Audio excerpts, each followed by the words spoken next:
Welcome to episode 3 of Shofar Sound FX.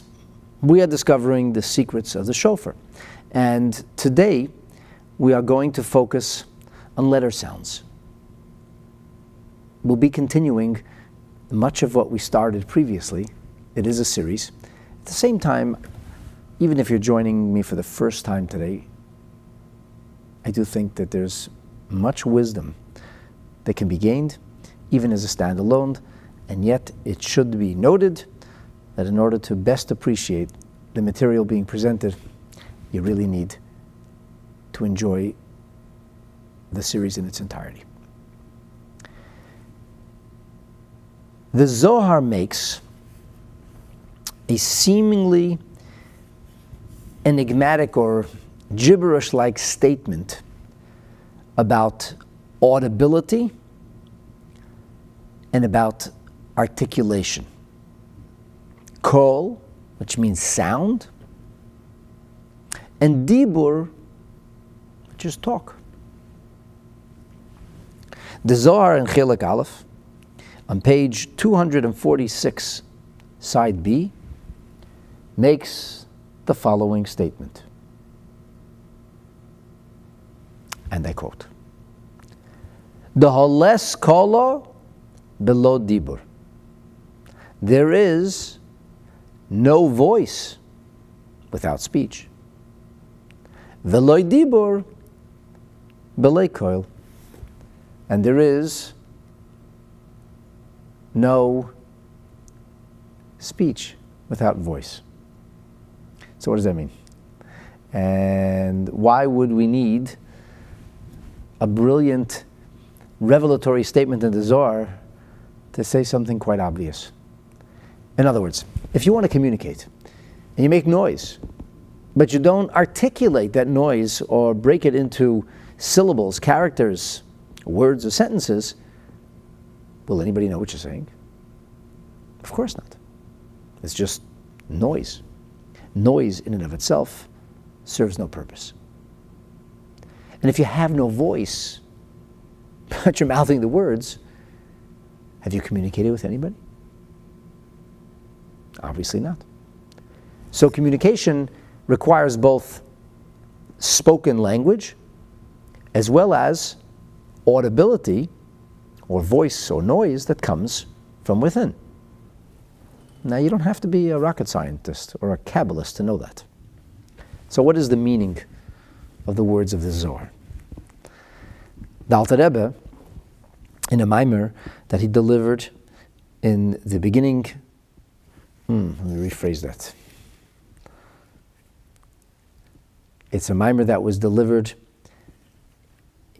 probably at the very end of the year 1806, or maybe the very beginning of the year 1807, said the following thing. The words of the Zohar, audibility without language, and language without audibility is meaningless.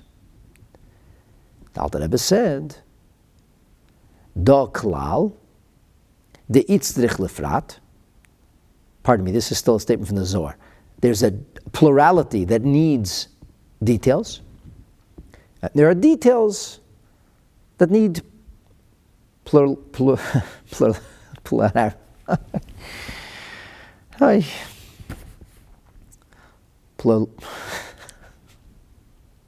You get the idea. So the plurality of words or of language or of anything needs details or is comprised of details. And details, without being part of something bigger, also serve no purpose. So what does that mean? Yesterday I gave you the metaphor. Every face, for example. When we look at somebody, see their face. They have a nose, they have eyes, they have ears, they have cheeks, they have lips. If they're a chassid or a hipster, they might have a beard. So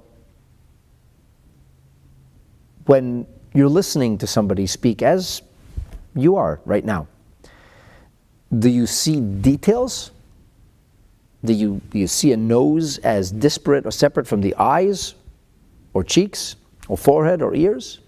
Of course not. Somebody say, what are you looking at? You're looking at a face. You might like the face, you don't like the face. A face is a face. It's a human face. If you would have an image of all these details jumbled, it would not be a human face. It might be a terrifying scene to behold.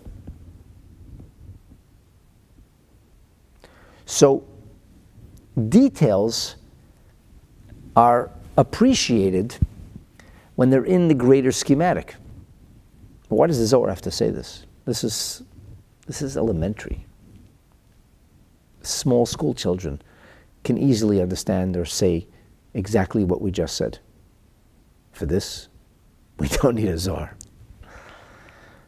So the Alter Rebbe explained that what the Zohar is really talking about is creation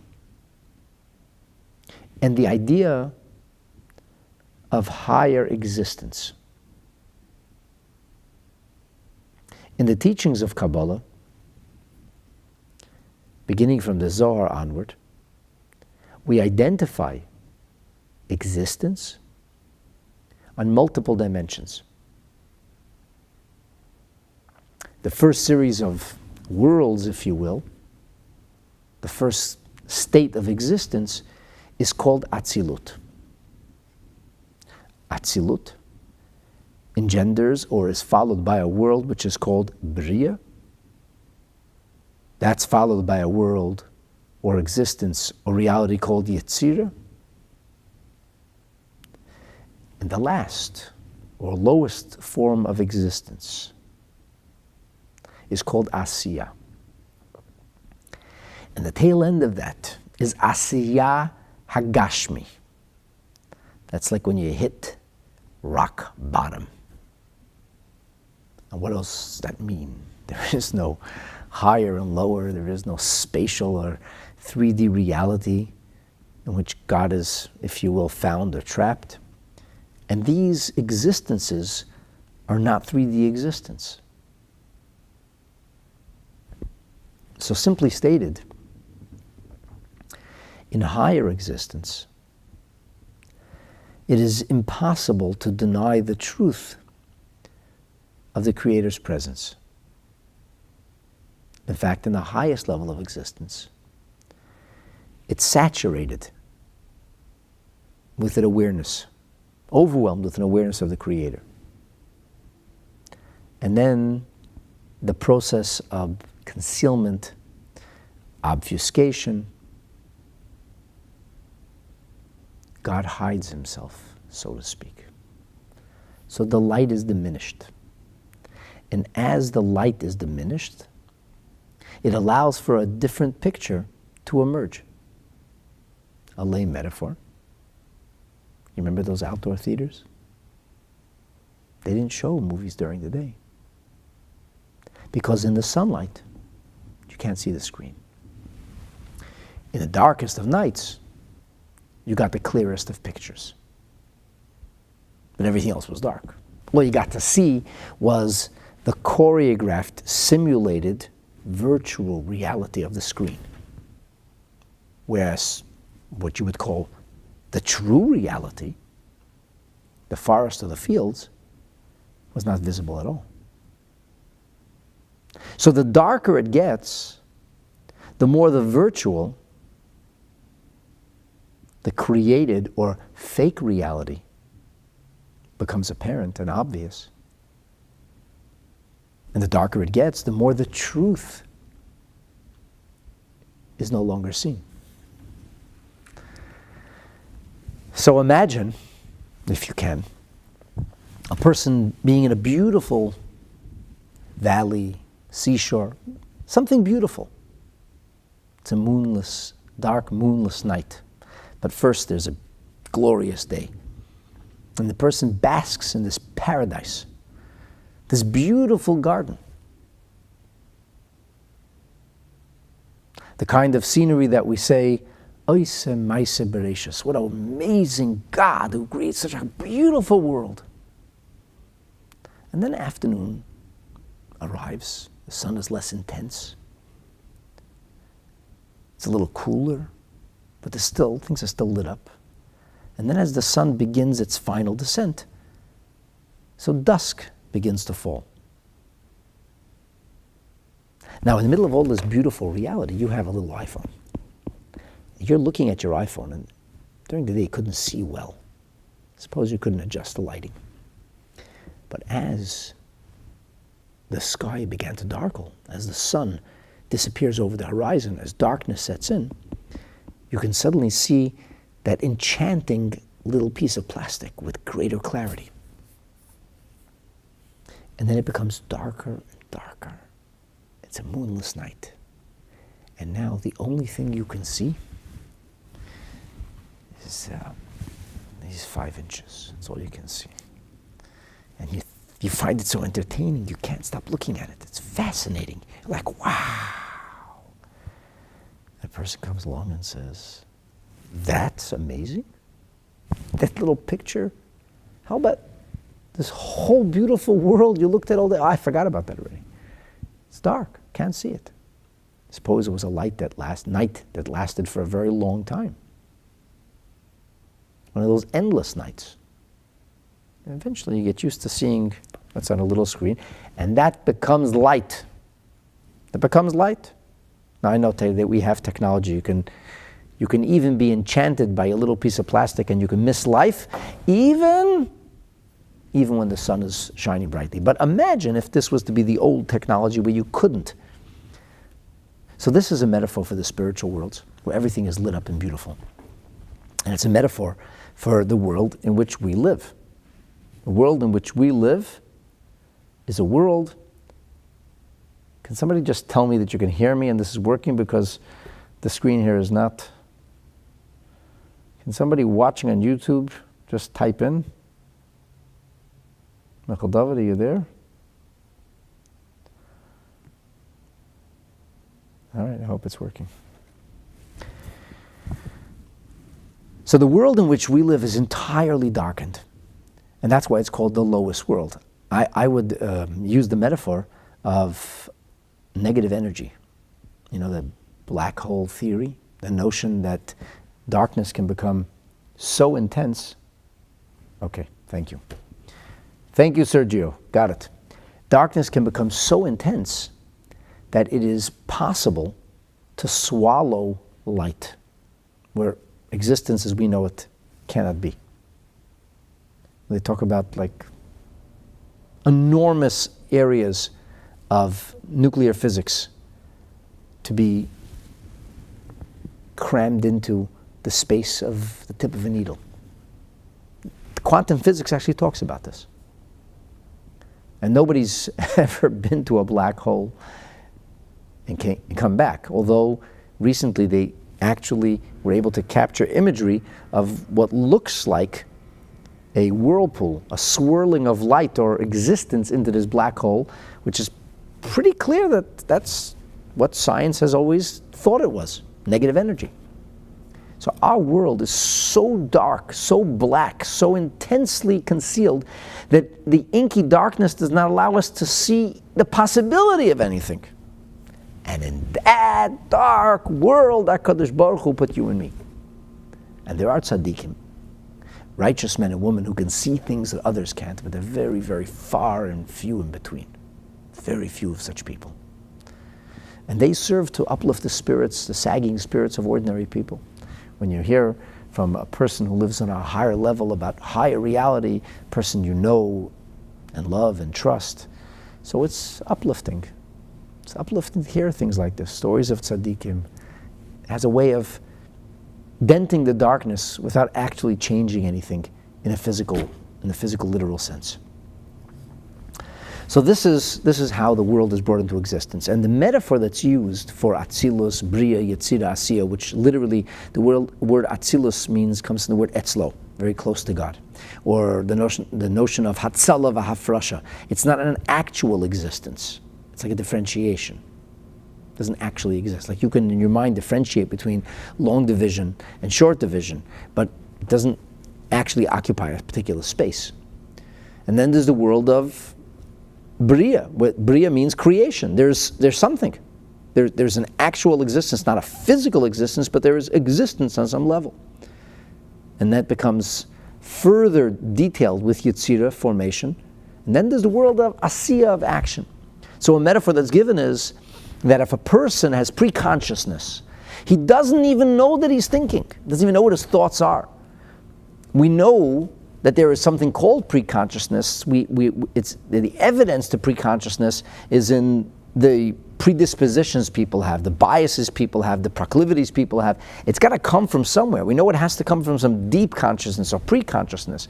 But I'm not actually thinking about it. I don't even know why I gravitate in a particular direction or why something is exciting or enchanting to me, or why I seem to follow a particular order of behavior. We can't really rationalize or explain that. It comes from a deeper part of ourselves that isn't even, if you will, identifiable. And then my consciousness is born. I have a consciousness. I'm aware. So at a certain point, the baby is suddenly aware. It's aware. You may have very elementary, rudimentary awareness initially, almost like animalistic, just aware of itself, not aware of its surroundings. And eventually we become aware of our surroundings. And there are people who are severely challenged. They have conditions that don't allow them to appreciate or understand surroundings around them. There's a whole range of people who are inhibited in this area. Some of them will be high functioning, which is they're socially inept, slightly socially inept. They don't really get along with people well or understand people or know what to say when, but otherwise they're pretty much part of the rubric of society. And you have other people who are on the other extreme of this range, and they can't function altogether.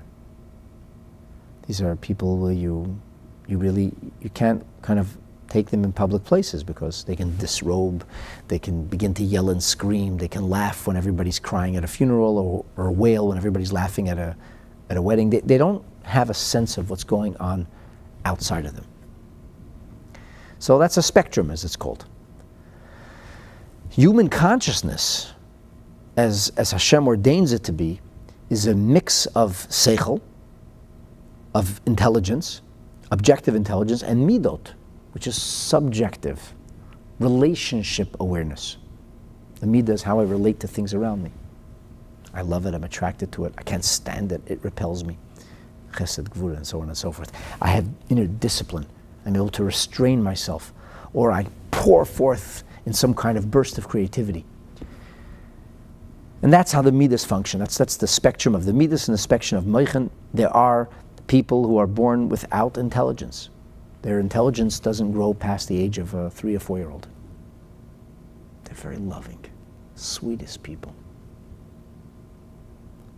And then there are people who are brilliant, scientifically, processing, analyzing facts, mathematicians, computer programmers, but they can't relate. They're deficient in the area of midot. A perfectly balanced person is a person who can function in a meaningful way intellectually as well as emotionally. And that's a range. And it begins with consciousness. And consciousness isn't per se cerebral or emotional. It's a mix. So we have pre-consciousness. That's like the world of Atzilus. And then I am. To be or not to be, as Shakespeare wrote in Hamlet. I am. Person says to be. To be, I am. What about I am? What am I doing with that? Who am I even? That's a later step. That's where the formation, a particular form comes. So I am, I identify as, I express myself through, I view myself with. That's already formation. But all of this can still be in the realm of my own mind, my own imagination. And then I act on things. Now, when I'm in my own imagination, I can communicate that. I can tell you all kinds of stories. It doesn't mean I actually do anything about it. You can talk about anything. You can describe anything you please. Nothing may necessarily come of it. So the pre-consciousness is a metaphor for Atzilut. Atzilut engenders or leads to Bria. Bria is when I am. Bria leads to Yetzirah. I can fill in the details. And that leads to the world of Asiya, which is the world of action. And actions have to be able to exist in the proverbial real world. Now, reality, of course, as it's defined by our spiritual black hole existence. So the Alter Rebbe says, explaining the words of the Zohar, what is the deeper meaning of this Kabbalistic formula that, like so many statements in the Zohar, sounds like either something simplistic or even gibberish? Les kol b'lei dibur. V'loi dibur, v'las dibur b'loi koil. No voice or words, no expression, articulate expression without audibility, no audibility without articulate expression. V'da klal itztich l'prat, u'prat itztich l'klal. The plurality needs the detail and the detail needs the plurality. What does this mean? Says the Alter Rebbe, all of existence begins in the world of Atzilut. In order for anything to happen, in order for me to be, I have to have a pre-consciousness or deep consciousness or higher consciousness. We can't exist without that. That's where it all begins. And that leads then into thought, consciousness, intellectual and emotional consciousness, where I ruminate on things, I think about things. Thinking is not a smart activity, by the way, necessarily. It's not intellectual. I could think about how much I love something, or how much I disdain something, or how deeply somebody offended me, how angry I am, how I love or yearn to be with this person or in that situation. That's thought, that's consciousness, that's active consciousness. Active consciousness is already a developed consciousness. And the developed consciousness then further filters into communication. For you to understand me, I can't just speak to you in the way I think. I have to stop and think about, how do you think? If our minds would be a screen upon which all of our thoughts would play, we would probably hide ourselves under a bed. And people wouldn't understand us. But they think we're totally off the walls. So I really need to kind of restrain my consciousness, and then I have to figure out what I'm going to say, how I'm going to say it. Here's like a silly example. Suppose your mother tongue is English, and then you learn Spanish. So when you're speaking, you're kind of translating from one language into the other. And you see this oftentimes with people who come from a different country, who have a different mother tongue, that it sometimes takes them another moment, because there's the translation or kind of the transition from machshava into dibur, which is not just the physical verbiage or movement of lips and tongue and teeth and throat. It's a state of being. It's a frame of mind, a frame of existence.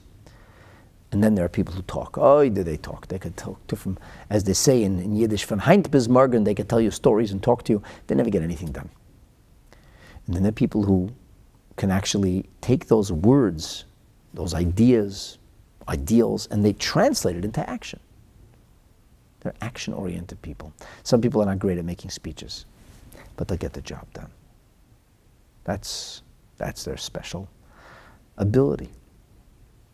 Some people excel at the world of Asiya.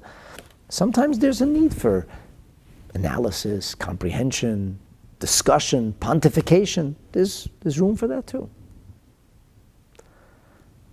And the point, my dear friends, is that everything is already in the pre-consciousness. The pre-consciousness has to be expressed. So Atzilus needs Bria and Yetzirah and Asiya. But an action that's devoid of communication explaining why you did A, B, or C can actually be meaningless. A person can do something, but if it lacks context and you don't know what the person is trying to achieve, it means nothing. Somebody can open a hand or clench a fist, and it means nothing. Maybe it's an act of kindness, maybe it's an act of severity. We don't know what's going on. We don't know what's being done here. So you need to explain what you're going to do or communicate to somebody so they know what you're looking for. When you go like this, are you saying stop or are you saying open your hand? And then that communicative expression has to be preceded by consciousness. Did you think about it? Did you think for a moment before you spoke or before you acted? I hope so. And when we don't think about it carefully, then we get a Freudian slip, which is, I didn't mean to say that, but it's very meaningful because all communication has to come from somewhere. So in other words, the world of Atzilus necessarily needs the world of Bria Yitzira Asiya. That's kind of an explanation as to God says, I can't have koil without dibur, and I can't have dibur without koil. I need the plurality in order to be able to get to the details, meaning I need the audibility in order to be able to create the words. If I have no sound, I can't create words or language or communication, but at the same time, communication, or the movement of the voice box, the throat, the palate, the tongue, without sound, is equally meaningless.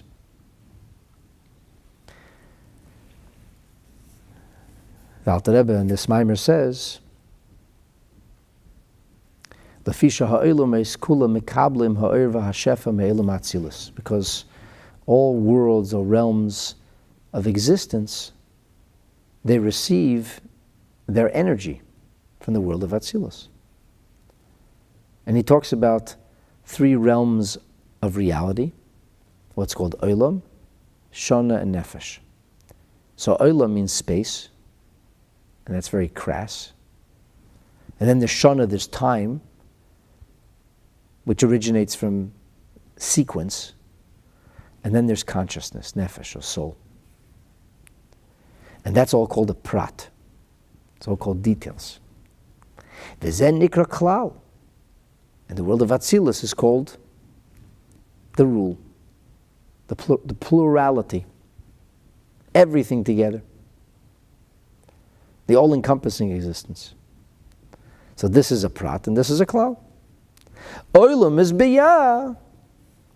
Come through the hischalkus of tzerufei oisius hadibur. So creation is metaphorized by virtue of human speech. Human speech. And human speech, dibur, is comprised of midah and of gvul, of limitation and of specific focus.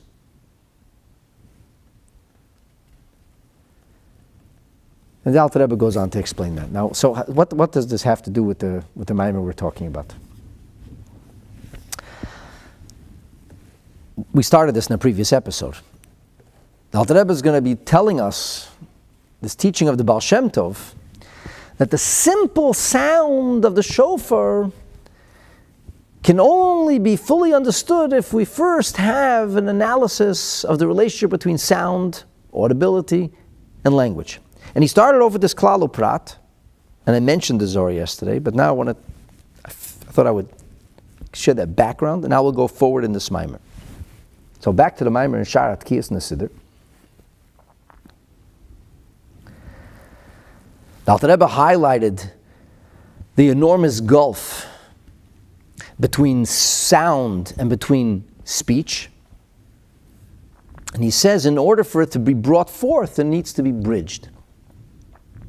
Something called a memutza. And we're going to talk about that in a coming episode called the middleman. But in the meantime, we're talking about letter sound. So what's the vehicle through which there's an overlap in the orbit of space and the orbit of speech? Or the sound and speech.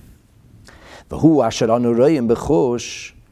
Alter Rebbe says this is evident, self-evident. We can see this. It's impossible for a raw, organic, or guttural sound to come mehevel alev from this metaphorical proverbial expression, heated expression, or exhaling from the heart, through hevel hapeh, through the voice box, b'li havoras ois echod al kol panim. There has to be at least one letter through which the sound is expressed. In other words, as guttural a sound is, it's always going to have a letter sound attached to it.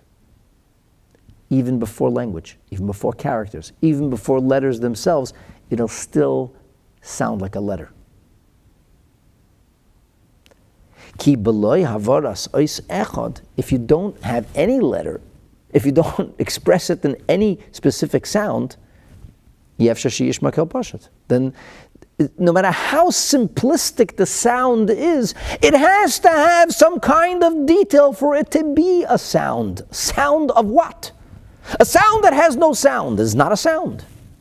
If the sound has a sound, it's already a syllable. It's already a letter. It's already an articulation. So letters sound is already a letter. But it really isn't. What does he mean? When you make noise, when an expression comes, a sound is emitted from within, it comes in the sound of a letter, of a character, of a syllable. And here, in the Maimer, he does something fascinating. It's very rare in Chassidus. It looks like a book of Kabbalah with letters and the vowelization drawn. There's a big Aleph here in the Siddur with a patach under it. Ah. So a person might be ah. It's a simple sound, but it's an Aleph. Ah is patach Aleph. Ah. Or a person says ha, ha. Ha is also a sound. That's hey Aleph. That's a ha Aleph. Or a person says, oh, a. The Canadians like saying a. A is a tzedei under an aleph. So every guttural sound is not even guttural. The simplest of sound cannot be expressed unless it assumes the sound of a letter. Or he says bimalupim, which is also called shuruk. And here, very interestingly, Alter Rebbe goes into different letters now. Or b'havarei sachas. So first he gave us the aleph. Ah, ha. O, a. It's all aleph. And then, very interestingly, we'll come back to this later on. He goes to gimel, dalet, and pei. Ga, da, fa, or ga, da. Goo. By the way, babies make all these sounds before they speak. They can't say a single word. They can't mouth a single letter. They didn't learn Aleph-Bet, but they go ah, hey, goo, ga, da. You know, babies make noises like that.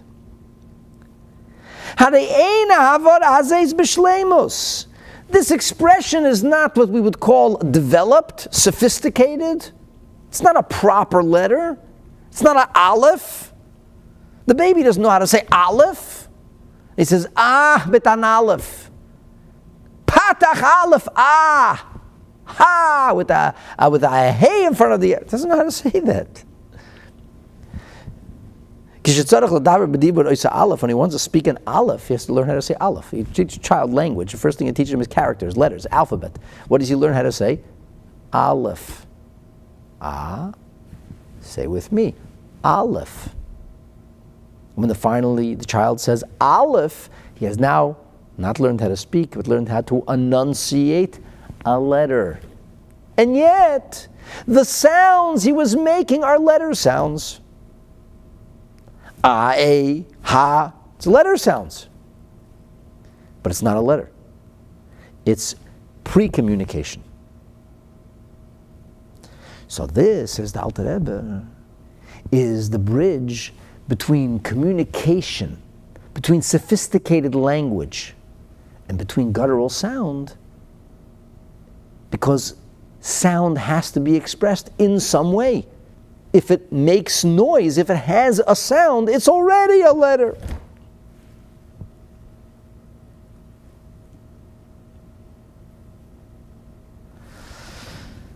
So now, let's talk about this. Why are we obsessing over letters and ga and gu and ga? What is this about? King Solomon said a lot of very wise things. Much of what he said was conveyed in euphemism, in parable, in metaphor, and in story form. In fact, he wrote a whole book which is called Mishlei, in English translated as Proverbs. And Proverbs is the origin of the term proverbial or metaphorical. The Proverbs, employ many, many mishalim. They employ many metaphors. And you know, when you read the words that King Solomon wrote in his wisdom, you just know that there's always more, far more than meets the eye, and he's never simply expressing himself in literal prose. In the 4th chapter of the book of Proverbs of Sefer Mishlei, in the 22nd verse, King Solomon says, Ki chayim heim l'meitz ehem. He's speaking here about the words of Torah, the wisdom of Torah.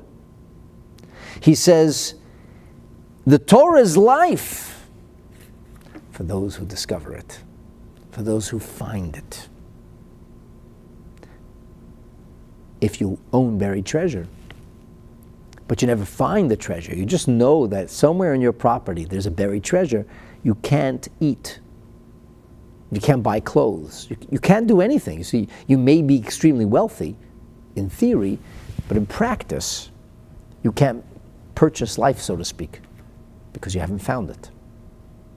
At a very lame level. Chayim heim. The wisdom of the Torah is life itself, but you have to find the life. You have to find it. Like Rashi says, Meitza ehem is l'shein mitzia. It's a term, the terminology of finding. The Mitzudas David puts it, Hamoitzi chachmas haTorah heimel elachayim. One who finds the words of the Torah, they will be for life. And there will be l'chol b'sarei marpeh. There will be a sense of health, of salutary healing for all flesh.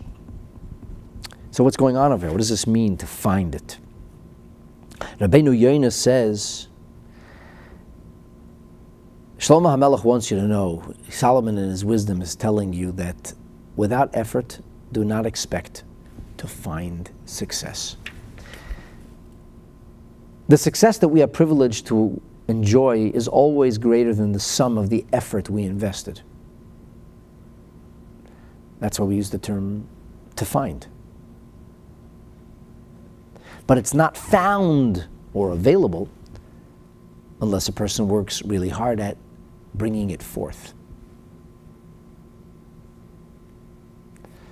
And Rabbeinu Yonah goes on a whole polemic. He says here, Shlomo HaMelech is talking about ruining laziness or rejecting a lazy or bohemian lifestyle. He says a person has to toil, a person has to work. Life is available, but you have to work at it. You have to get it. It doesn't happen by itself. Chayim him, meitzo'im, to bring it forth. There's a fascinating statement which is made in the Gemara in Maseches Eruvin. It's a commentary on these words. It's almost like the Gemara telling us what the deeper meaning of these words of Mishlei are, which is actually quoted in the Halacha, Rambam and Shulchan Aruch, in a very practical way. The Gemara says in Maseches Eruvin on page 54, Al tikri l'meitz ehem. Don't read it as those who find it. Now, al tikri, when you find the words "don't read," it's a rabbinic methodology. It's like an oral tradition that here's how you should read the word. Like, for example, people say there's a pun intended, or it's like they'll write, you must first register, and in parentheses they'll say read, pay in full. So people employ a particular word or a term, but don't read it that way. It's not what it means. There's a deeper meaning of that term or those words. And this is a true thing. I mean, people actually speak using puns, and they speak using sometimes exaggeration or parable. So the sages had a tradition. Al tikri l'meitza'ehem, don't call it for those who find it. Elo l'meitza'ehem, those who bring it forth. Those who bring it forth. So God is the only true creator. None of us create. Because real creation in Torah literature is defined as ex nihilo. Yesh me'ayin. Only God creates yesh me'ayin. Only God brings something from what appeared to have been nothing. So what do? There are creative people. What do creative people do? They take things and develop them. In the language of the early Jewish philosophers, HaKadosh Baruch Hu is boire yesh me'ayin. God creates ex nihilo, or something from what seemed to have been nothing, as they say, out of thin air. And people create yesh mi-yesh. We simply change the form, but we have to start with something. There's a silly little joke told about this group of scientists with an argument with God. They said, we could do whatever you could do, God. So God said, really? Create a person. He said, no problem. And they began to gather earth, and God said, give me back my earth. When people talk about the Big Bang or the accidental evolution of creation, they always have to start with some basic molecular structure, some kind of dynamic, something. So let's say, well, it's a prebiotic soup. Okay. And where did the prebiotic come from? Where did the pre-nuclear physics, before there was nuclear physics, before there was quantum physics, so what was there? There always has to be something. And no matter what kind of scientific theory, regardless of how fantastical or realistic it seems, it always begins with something. But HaKadosh Baruch Hu is yesh me'ayin. There was nothing, and they became something. Nuclear physics came from literally nowhere. What does that mean? We cannot fathom it. We know how to change things from one form to the other. And this, of course, was the interesting thing about Moshe Rabbeinu and Aaron HaKohen when they were sent to Mitzrayim. And they had miracles or plagues which they performed. And then when they sent the lice, the Chartumim, these proverbial magicians, said, okay, this is the finger of God. This is God's fingerprints. They said, well, how do you know that? He said, because there's nothing to work with. The louse is too small. There was nothing to manipulate. You have to view the discipline or science that they use, which we don't understand today, as the same way the natural sciences are harnessed in nuclear physics and nuclear science. You need something to work with. You can manipulate, you can transform, you can split the atom. You need something. So our job is yesh mi-yesh. Creation is metaphorized as speech. So when we speak, we engage in a creative process. And of course, it's not possible for people to get things done without communicating. What makes us different from the animal kingdom is our ability to communicate. In Torah nomenclature, we are not called Homo sapien, or the wise animal. We are called Medaber, the communicative creature. Even though the seichel, the intelligence that people have, is far, far greater and more sophisticated than the intelligence of animals. Hence the scientific term Homo sapien, coming from Latin. Sapien means wisdom, or wise. But it's not just about the wisdom. It's about our ability to communicate with each other, to act in concert, to work together, to make our world a better and a holy place. And there are many mitzvahs that require verbiage. Words are powerful and important. We start the holiest day of the year with Kol Nidre, not abusing words.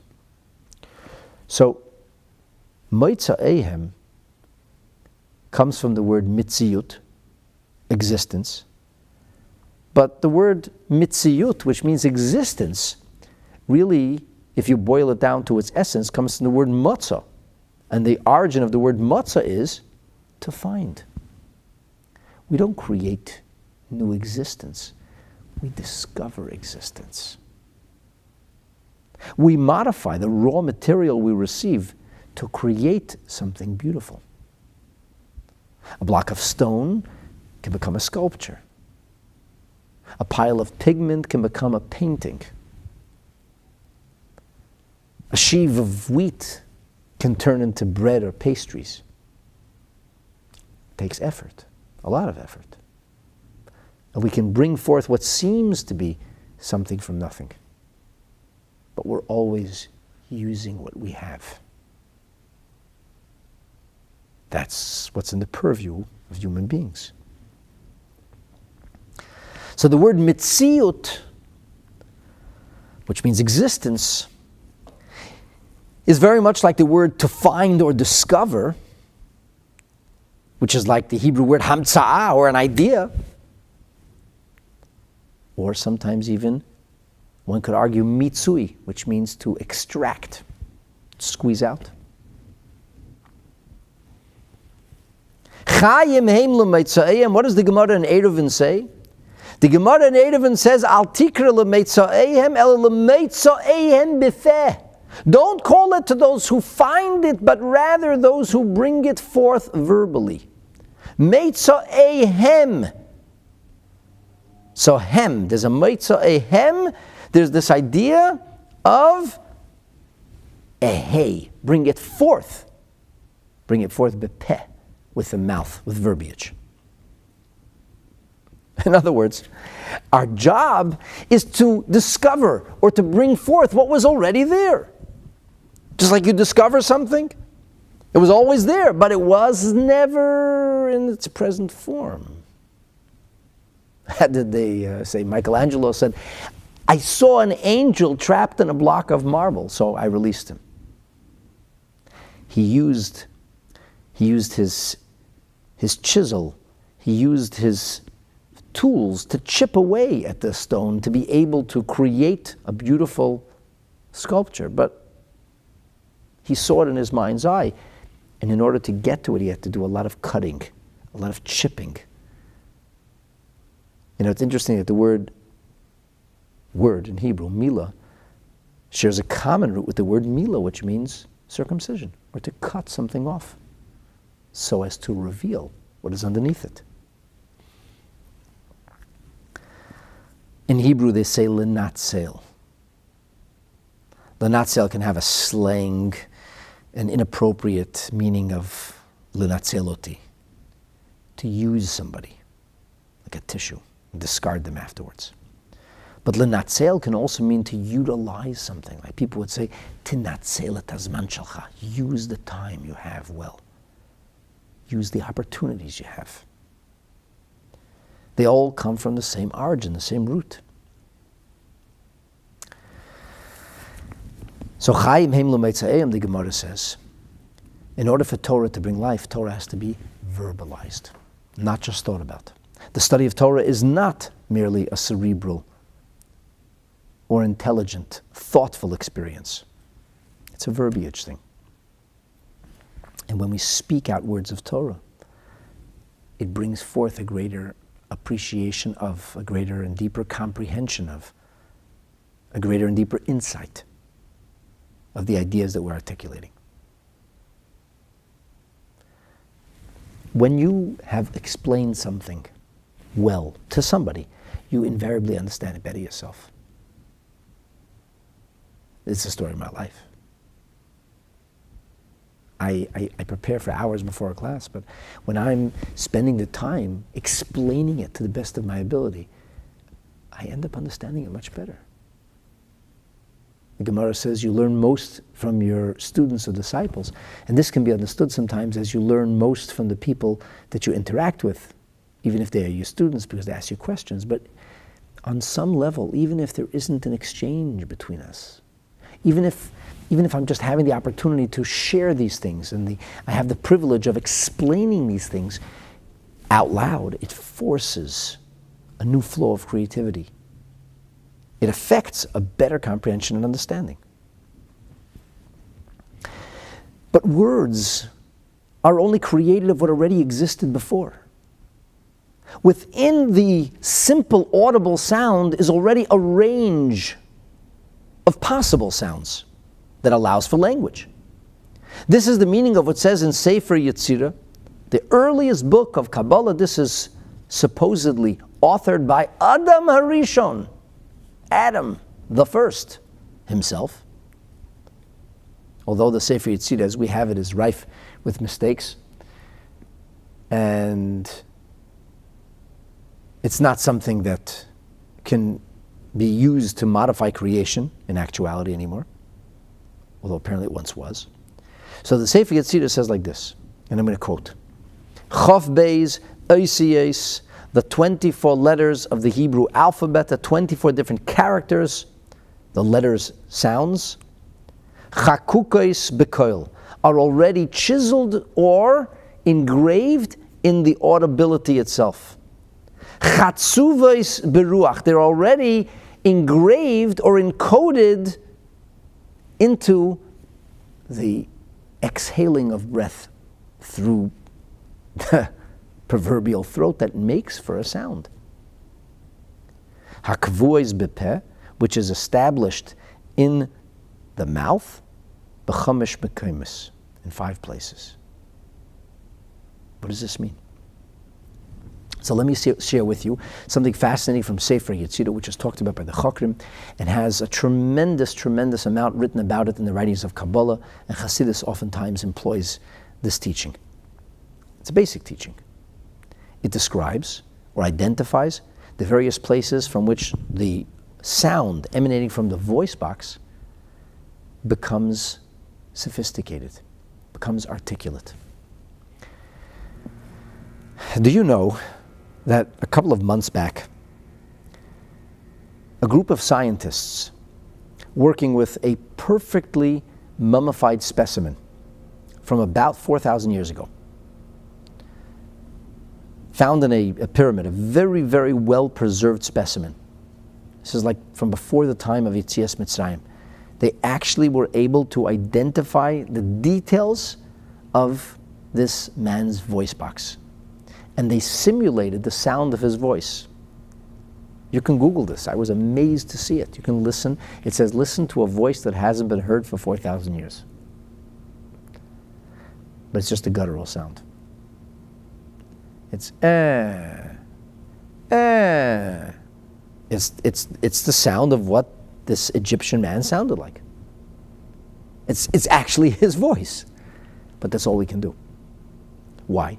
Because the nature of articulate sound requires not a dead body, but a live person.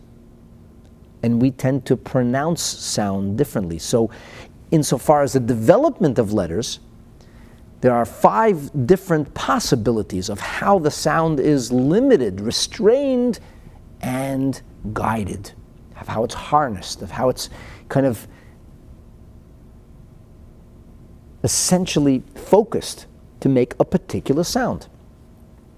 So this is what the teaching of the Sefer Yetzirah is, that there's 4 Hebrew letters that come from the throat. It says min hagorin, and they are acha, aleph.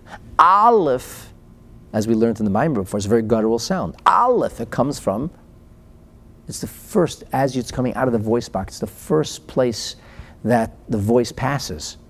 that the air being pushed forward passes, the first place it passes is your throat. And in that first place, already you can modify sound to say Aleph or Hey. Hey is a sound that comes from the throat. Ches. Ches comes from the throat, as does Ayin. Ayin is not like Aleph. Ayin also comes from the throat. Then we have letters that come from the next part. The next place that, so to speak, the sound hits is the top of our palate, the top of our mouth. What's called the chek. And from the chek comes gimel. Try it. Say gimel. You'll see it. You'll feel the voice bouncing against your palate. Yud. Chaf. Kuf. These words, properly pronounced, they all require a bouncing against the palate. So we have words getting the simplest, most guttural sounds is Aleph, ha, ah. These are basic sounds that people make. That's the letters of Aleph, Hey, Ches, and Ayin. The next sounds that babies make is Gi, Chu, K, Ye, Gimel Yud, Chaf Kuf. Then, as we move right along, we come to the tongue. And from the tongue come the letters Daled. Try it. Say Daled, and you'll see that your tongue was pushing against the top of your mouth. Tes, Lamed, Nun, Tuf, or Saf. Try it. Daled, Tes. Your tongue pushes on the top of your mouth. So the sound's coming out from within. Some of these letters are being formed in our throat, some in our palate, some through the tongue pushing against the top of the mouth. And then the next gate, so to speak, is the teeth. Zayin. Can't say Zayin without teeth. Samach. S. Try to say S or Z without putting your teeth together. Z. You can't. You need teeth for that. Tzadik. Reish. Shin or sin, the hard or soft sound. If you open your mouth and don't close your mouth, you can't say try to say shin. Try to say Zayin. It doesn't go. You can open your mouth and you can say Bays. Pardon me, not Bays. I'm sorry, Gimel or Yud. You can say a Daled with an open mouth, but you can't say Zayin with an open mouth. And then the last letters that come through our lips are the letters of Bays, Vav, Mem, or Pei or Fei. Pei is hard and Fei is soft. So these are the letters that come through the lips. So we have tongue, palate, throat, palate, tongue, teeth, and lips. Now, all of the sound began in a guttural fashion. You weren't saying anything. You didn't learn that baby knows how to make noise before it can actually learn letters. It's the fine motor skills as the mouth develops and the baby learns how to control how the sounds come out. And at the same time, the mind begins to process language. And he learns that if he says this, he'll get that. He says dada or mama, he'll get his father and mother's attention. Hey, that works. And interestingly, babies very often say dada before mama because it's easier for them to use their tongue than their lips.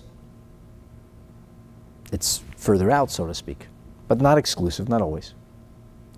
This is called Hey Moitzoes HaPeh. The Hey Moitzoes HaPeh are the 5 methods in which we are able to divide sound. Divide is the key word. This is also known in Kabbalah as the Hey Gvuros.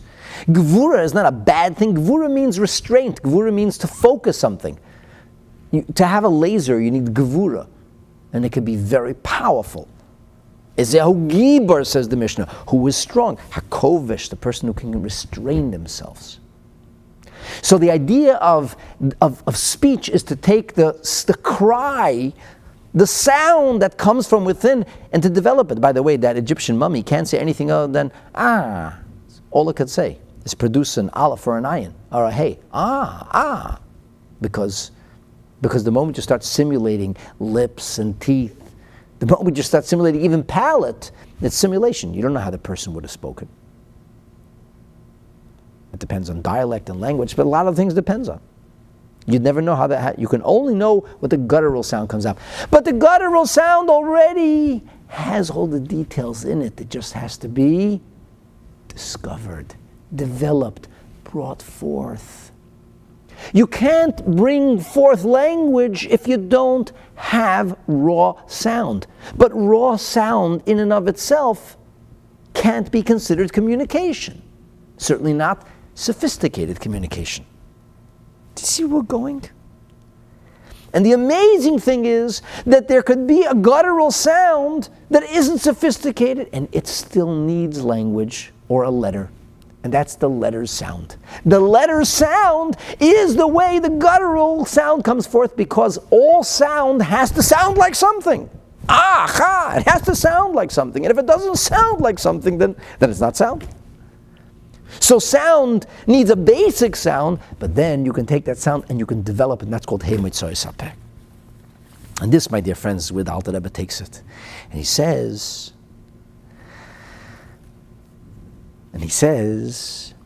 that when you're going to have this guttural it's not really a sophisticated aleph.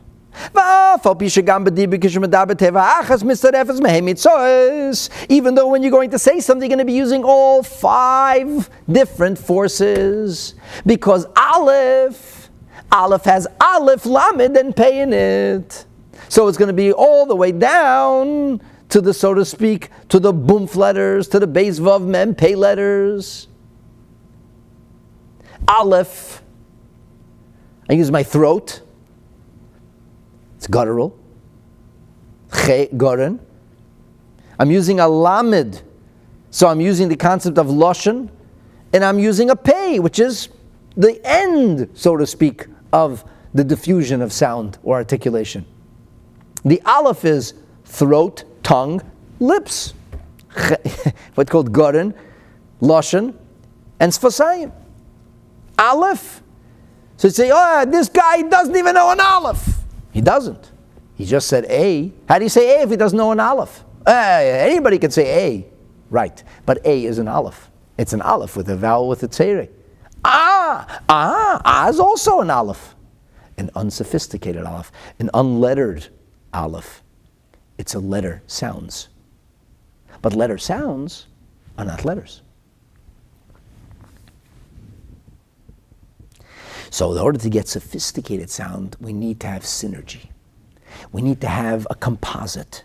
We need to use the different abilities that the person has to limit his sound, to focus his sound, so that you get speech. Otherwise it's diffused. And the diffusion, it loses focus. You have to zero it in and focus it. It's like eyeglasses. What is it? It's something that makes things smaller. It focuses your eye. Because otherwise, you're seeing too much. Seeing everything is too broad. You get focused. The more you focus, the more you're able to see. So that's limiting. A tiny bit of light going through the iris enables you to see. A wide, dilated pupil makes you blind, chas v'shalom. Too much light. So gvura, or concealment, removal of light, allows you to see. You see what I mean? That's the higvuras. That's the idea of speech. And this is ba'arkova sa'isias v'tzirufeim kishemishabrin yach, when you put them together.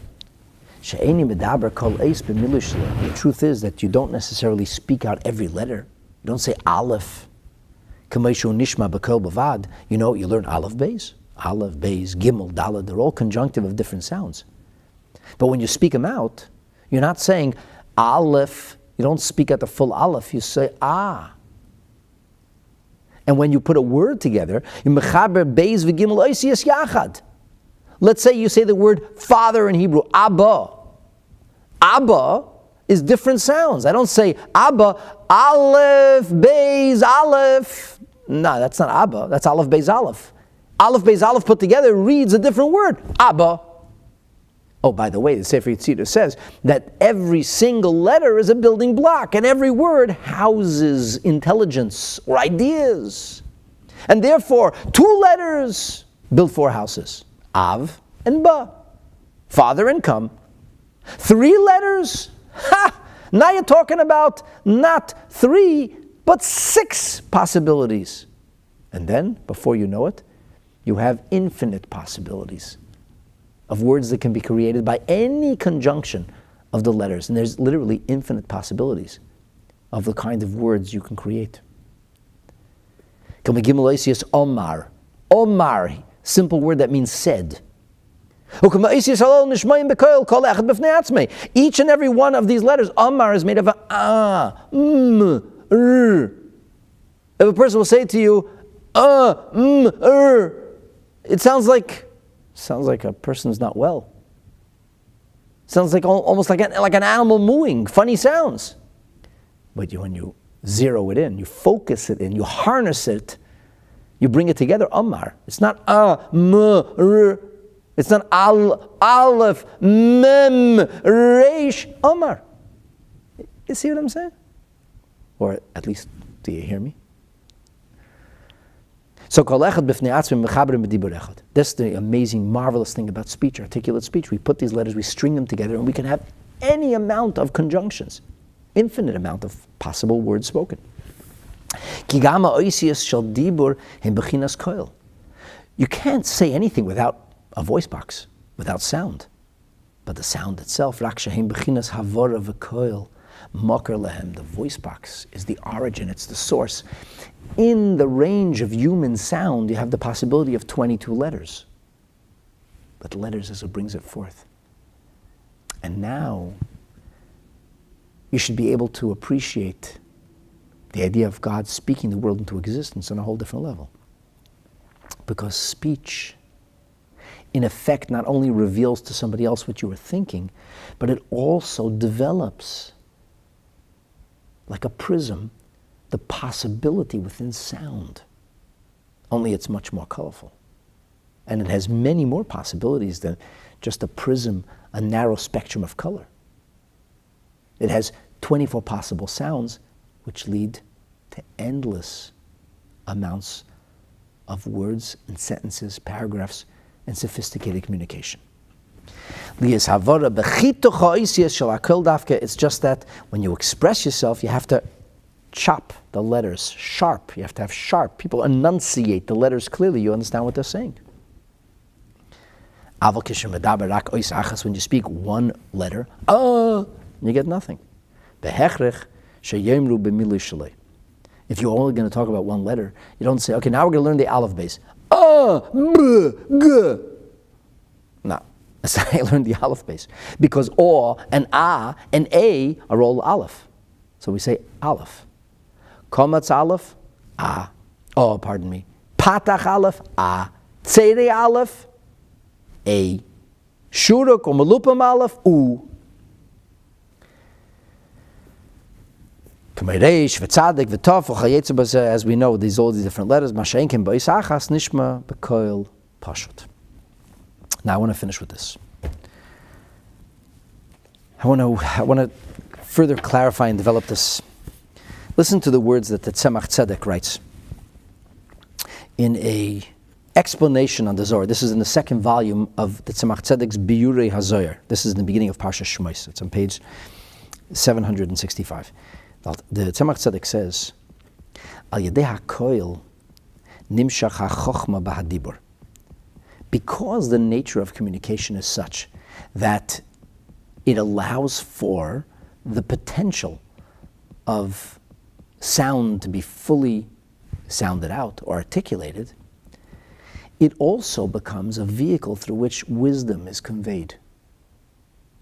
In other words, the ideas, the insight flows into sound, and the sound is then enunciated in syllables and words. And he says, both sound and the ability to limit the sound and enunciate the sound are all being seeded or all flowing from the same place, namely from the idea itself.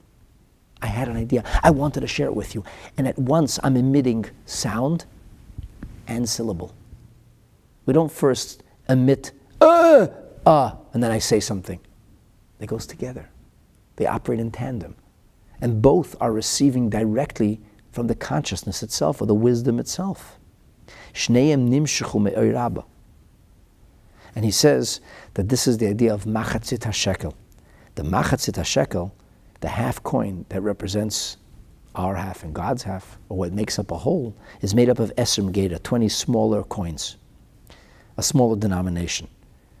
The yud, he says, represents chokhmah, and then the vav and the dalid represents midot and dibur. I get excited about something so I can speak about it. I'm worried about something, I need to discuss it. So there's an idea objectively, and then I take it personally. And because I take it personally, because it's important to me, I communicate it, I share it with somebody else.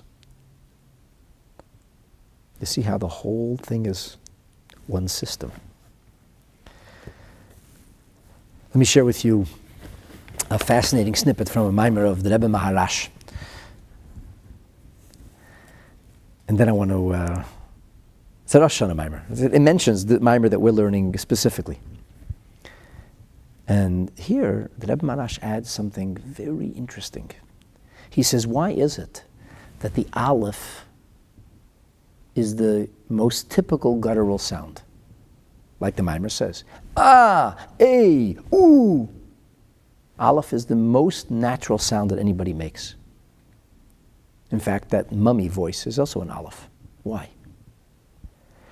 So that the Rebbe Maharash says, because Aleph is the mocker meitzi l'chol ha-mitzvos. It's the first of the Hebrew letters. Therefore, it's the beginning of expression. And he says this is actually I delineated, explained by the Maggid of Mezrich, that the Hei Meitzos HaPeh come from the fact that the lung is divided into a number of what seems to be sections. It's called Kanfei. And he says, where does the shofar come from? It comes from the lungs. It's the air that you blow out into the shofar. And he says that represents the most elemental form of articulation. So why is it a shofar, he says? Just scream, ah! He says, it's masha yedei ha-shofar dafke. Because the shofar is bechinas ma'aseh. The shofar isn't just deed, it's action. It's sound actualized. And he says the sound actualized is the most important thing, because we have this idea in Torah called a circle, where the beginning is wedged in the end. The beginning is wedged in the end, which is a circle, right? Take a line and attach the end to the beginning. So the highest level comes into the lowest level, and that represents the idea of kavanas Baal Shem Tov. As I explained it in our previous episode, that the kavanas Baal Shem Tov, different than the kavanas Arizal, is not to climb into the sky, but to bring the heavens down to your earth. And it all begins with an Aleph. Tekiyah Shofar is because we're trying to bring forth the letter Aleph. Because on Rosh Hashanah, creation, so to speak, needs to be renewed. Creation is divine speech. We need to bring forth the Aleph of creation. We need to actualize the Aleph of creation. And that's the blowing of the shofar. Now let me finish with this. This is incredible. You know that the Jewish year we're in now is Tafshin Pei Aleph. Pei Aleph. And we're going into the Jewish New Year of Tafshin Pei Beis. This is the decade of Pei. That makes for 80. We're in 5781. And next year we'll be going into 5782. 782 years since creation. Now, last year I gave a long class, 2 classes in fact, about what seemed to be some very, very compelling things that the Rebbe said in 5751. That's a nun. That's niflaot arenu. And the Rebbe said, niflaot is like plaot. Plaot happens to show up in the chapter of Tillim, we said, corresponding to the Rebbe's years, as niflaot showed up in that year. Anyway, this is a long lecture. We still have a few weeks. Maybe we will see wonders yet unmasked. But I just found something fascinating, which should excite you. So listen to this. This is wild. If you were following along in the Maimer, we went from Ois Aleph, and then we went to Gimel, Dalet, and Pei. Why do we go to Gimel, Dalet, and Pei? They don't even represent the different letters, the different mitzvahs, because you have the Gichak, which is the Chek, you have a Gimel, that's taka true. You have a Dalet, represents the Lashon, and you have the Beis. Pardon me, you don't have a Beis, you have a Pei, which is at the end. So you have the beginning of the letters that come from the tongue, Dalet, Tes, Lamed, Nun, Taf. You have the Gimel, which headlines the letters that come from the Chech, from the palate. And you have the last of the letters, the end of the letters, that comes from the last part of the mouth, of the lips. Why do we mention this? And the Rebbe, at the Farbrengen of Parshat Hazinu, the first Farbrengen of Tafshin Nun Aleph, which the Rebbe headlined as Niflaot Arenu, Hashem will show us wonders, and many wonders did happen that year. There's a part of that Farbrengen that did not go into the edited Sikha. In those last terrestrial years, the Rebbe would edit his talks from Shabbos. They would be written, but not everything would go into the edited version. And this is in the unedited. But the Rebbe said this. The Rebbe asked, why do we have a Gimel, a Dalet, and a Pei in this Maimer? The point is Aleph, especially when you view it through the Maimer of the Rebbe Maharash. Aleph is the Shofar, the first guttural sound. Why are we talking about guttural sounds that come through the palate and through the lips and through the tongue? And the Rebbe said the question is even deeper, because the words gadaf represent the opposite of goodness. It's in Targum it means a curse. Why in the Maimer? The Aleph is what it's about. Why in the Maimer, which we would think should be about the Aleph, why do we have a curse word? Bad word. Nobody have asked this question. I don't know why it didn't go into the edited Sikha, but it didn't. And the Rebbe said that the Ois Pei of these 3 letters is connected to the Pei of the Aleph. Pei of the Aleph. In other words, the Pei is not just the end, the final sound, the Beis, Vav, Mem, Pei, that comes from the lips, the last gate through which the sound is emitted, but the very first of letters ends with an Aleph. So we're representing the Gimel Yud Chaf Kuf, which is the palate, the Gichak. We're representing the Lashon, the tongue, with the Daled.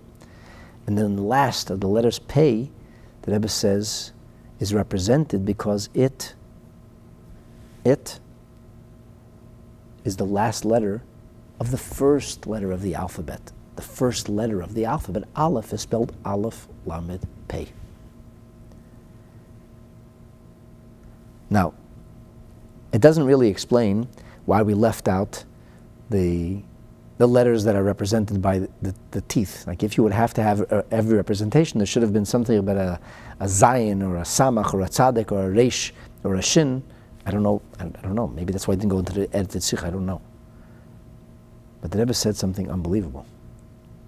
He said that the letter Pei and that the word Gadaf, written out meaning a curse, indicated that the ultimate goal is to transform the curse into positivity. Let me repeat that. The ultimate essence of the shofar sounding and of our Yiddishkeit is to turn the greatest negativity into something positive. And the pei is the key. Why is the pei the key? There's a fascinating medrash. It's brought down in the Yalkut Shimoni on Parshas Lech Lecha. Entry number 64. Rabbi Eliezer said there are 5 letters in the Hebrew alphabet, of which there are 2 versions of these letters. V'kulan Lashon Geula. All of them are a language of redemption. Chaf. Chaf, says the Yalkut Shimoni. This is how Avraham Avinu was redeemed from Ur Kasdim, where he was cast into a fiery furnace, with the words Lech Lecha. The dominant syllable is Chaf, Lech Lecha. Mem, of course, Chaf has a small Chaf, a regular Chaf, and a long Chaf at the end of the word. Mem has a regular Mem in a word, and then a closed Mem. That's how Yitzchak Avinu was redeemed miyad Pelishtim, as it says, Lech me'imonu, otzamta mimenu. It seemed to me that the word me'imonu doesn't even need to be there. Lech, go. Ki otzamta, because you're too great. No. Lech me'imanu, go away from us. Mem. Ki otzamta mimenu, double mem. Nun. The nun has a regular nun that appears in the letter, in the word. It's a letter in a word. And then there's the way it's a nun or a schloss, an en nun, a nun sofit, a lange nun. So the nun is but Yaakov. With regard to Esav, it says Hatzileini no. Hatzel means save. Hatzileini is save me. No, please. So the nun plays the dominant force there. And then there's the letter Pei. And Pei can be inside a word where it has a bent pei, and pei can be at the end of a word where it has an unfurled pei, known as a lange fei, or the fei sofit. So over there, the end, the long fei, it says, Be'niglu Yisrael mi Mitzrayim. That's what the Jewish people were brought out of Mitzrayim with a pei.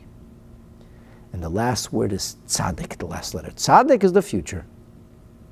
As it says, Ish tzemach shmoi umitachtav yitzmach. So what's up with the pei? So interestingly, the collection of the letters tzaddik is not mentioned, but the pei is mentioned. And the pei goes like this. The rest of the Yalkut Shimoni focuses only on the pei. The Yalkut Shimoni says, V'chulan, all these ideas, nimsru l'Avram, all of this was secretly given to Avram. Avram is suddenly Yitzchak. Yitzchak passed the tradition on to Yaakov. Yaakov passes it to Yosef. Yosef shares it with his brothers, Le'echov. And what's the secret? Before he dies, Yosef's last words are, Pokoid yifkoid elikim eschem. God will surely remember you, and then make sure you take my remains with you. Now, he didn't tell this to the rest of the Jewish people, only to his brothers, and his brothers did not breathe a word of what he said, with the exception of the brother of Yosef, whose special carbon is brought at Aleph Nisan. His name is Osher. Osher told the secret to his daughter, a very special woman. This is the woman who has a child. Her name is Serach. She breaks the news to Yaakov Avinu, to Father Jacob, that Yosef is still alive. Serach is blessed with extraordinary longevity. She leaves Mitzrayim, and she arrives in the land of Israel. And she plays a major role at certain junctures in Jewish history. She's the one who brings the news, O Joseph Chai. And it is Osher who trusts Serach, perhaps knowing that Hashem is going to allow her to live and that she will be the one who conveys the message. So what happens is that Serach is still alive. Moshe Rabbeinu and Aaron show up, and they make their little miracles, and they tell the people, Pakod yifked elikim eschem. So the Yalkut Shimoni says, Holchu ziknei Yisrael. Excuse me. The elders of Israel went to Serach, and they said, Ba'adam echad, a man has come, and he did miracles. So she said, miracle shmiracle. Ein ba'is halal mamash. Doesn't mean much. Amrullah, they said to her, V'halei Omar. He said, Pakoid yifkoid. Pakoid pakadati. Pakoid pakadati. Pay, pakoid. She said, oh, Pakoid pakadati. Hu ha'ish li'eles Yisrael. He's the man. This is the secret code I got. Shekach shamaiti me'aba pay. And so the Rebbe said in Tafshin Nun Aleph, Niflaot. And we're in Tafshin Pei. It was Niflaot, Arenu Niflaot was Tafshin Nun Aleph, and that led to Niflaot Bakol. Wonders and miracles and everything. Now we're going to Plois Bakol. So the Rebbe that Fabrengen said that the reason we have the Pei is because the Pei represents Geula, and Gadaf is a curse. And through bringing the Aleph forward, we experience redemption, as is written in the Medrash, that the word Gola, which means exile, when you insert the word letter Aleph, representing the presence of Hashem, Gola becomes Geula. And that, my dear friends, is what this is really all about. It's about closing the circle. It's about bridging the gaps. It's about bringing forth the simplest and profoundest of expressions in a concrete and articulate fashion. And the shofar is key to all of this, but it's a series. And this is only episode 3. I hope you've enjoyed this and found it uplifting. Please take a moment to like and to share. And try to get your friends and relatives to subscribe and enable notifications so that we can continue to study Torah together. I want to end with an apology for our technical problems that we had in our initial broadcast. And may Hashem help us that those technical problems bode for the power of the Torah being taught and its continued impact in Meretz Hashem. And may we indeed be zeicha to the tzaddik, not to the pei, but to the tzaddik, the return of the tzaddik and the tzemach, tzedek and tzaddik, the arrival of Mashiach, b'mheira u'b'yameinu, the sounding of the great shofar speedily and in our days. Amen. Thank you so much for joining. Have an amazing day.